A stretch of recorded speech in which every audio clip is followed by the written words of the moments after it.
Something we don't talk about very often is negative reality. Most of us don't want to deal with it. Frankly, it's not fun. Most of us don't want to deal with this whole COVID mess that we're in. And yet, unfortunately, it is a part of life. Negative realities exist, and if we don't lean into them, we could end up really getting stuck and it coming out in other ways. It's just like how you hold stress in your body and you can get a backache or something like that. So when you think about, what I want to share with you actually is the fact that I've had a lot of negative realities in the last couple of weeks. I had 5 people who lost their moms, including my husband, and a close mentor of mine passed away. All of this happened within a few days. And it can really be overwhelming. And one of the things that I would highly recommend that you do is to lean into that. Specifically, what you want to do is take time to acknowledge the loss. Everybody listening to this has had some type of loss. It doesn't matter if it's a death.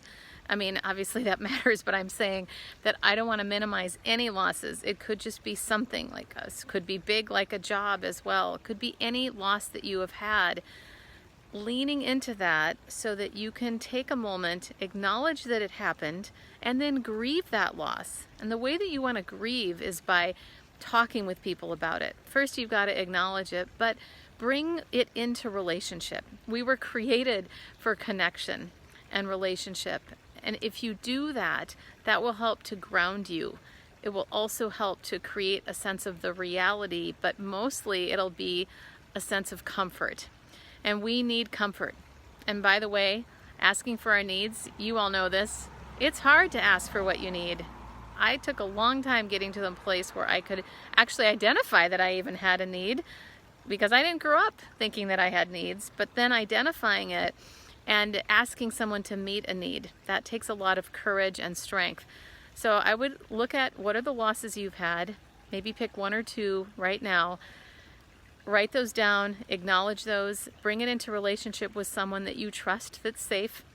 And just like my fuzzy jacket here today, think about that embracing you, their love, their connection, embracing you like a warm blanket of comfort. And that's what we all need as human beings to be able then to move on and be open to other things in our life. And that's what's going to create even more fulfillment.